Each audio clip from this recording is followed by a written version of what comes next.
BCAA. São os aminoácidos de cadeia ramificada. São eles: leucina, isoleucina e valina. São aminoácidos essenciais, uma vez que não são sintetizados pelo organismo. E no que diz respeito à fonte proteica, sabe-se que a fonte que contém maior quantidade desses aminoácidos são as de maior qualidade. Quanto maior a qualidade da fonte proteica, maior capacidade de aumento de síntese proteica muscular e hipertrofia. São, portanto, aminoácidos de grande importância para o ganho de massa muscular, sendo consideradas moléculas-chave na sinalização para esse processo, especialmente a leucina. Mecanismo de ação. Os possíveis efeitos anabólicos do BCAA seriam oriundos da sinalização positiva da via mTOR, uma via relacionada ao aumento da hipertrofia. Dessa forma, ele agiria aumentando a formação de novas proteínas musculares e impediria a quebra do tecido muscular em situações desfavoráveis. Apesar disso, demonstrou-se que no estado pós-absortivo, ou seja, 4 horas após uma refeição, a suplementação de BCAA não foi capaz de impedir o estado catabólico, isso é, o estado de quebra do tecido muscular. Diversos outros estudos evidenciaram que o BCAA não foi capaz de gerar aumento na síntese proteica muscular. Isso acontece porque diversos outros aminoácidos são necessários para a construção do tecido muscular. Desse modo, o BCAA só poderia aumentar a síntese proteica muscular se houvesse outros aminoácidos essenciais em abundância. Nesse sentido, alguns estudos avaliaram a utilização de BCAA em concomitância ao whey protein, demonstrando que a adição de BCAA poderia promover resultados positivos em síntese proteica muscular, em comparação à mesma quantidade de whey protein isolado. No entanto, não podemos ainda extrapolar isso e dizer que o efeito do whey protein sozinho é inferior ao BCAA mais whey, já que com uma adição de doses um pouco maiores de whey protein, também se obteve uma resposta similar ao do whey mais BCAA.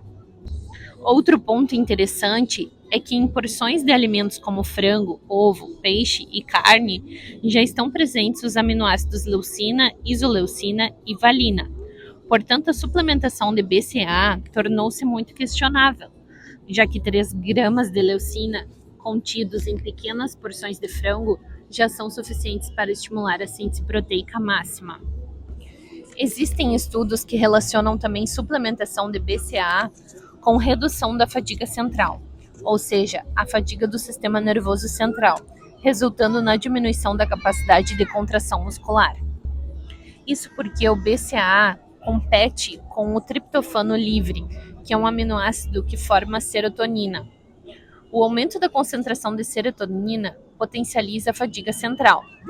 Portanto, administrar BCAA em situações de exercício prolongado, que são situações em que naturalmente as concentrações de BCAA estão menores, reduziria a fadiga central, por diminuir a entrada de triptofano livre, que nesses casos tem maior entrada no sistema nervoso central, formando mais serotonina. Todavia, uma recente meta-análise de 2019 excluiu essa hipótese. Vale ressaltar que tal meta-análise encontrou benefícios em marcadores inflamatórios, o que poderia ser benéfico para a recuperação muscular.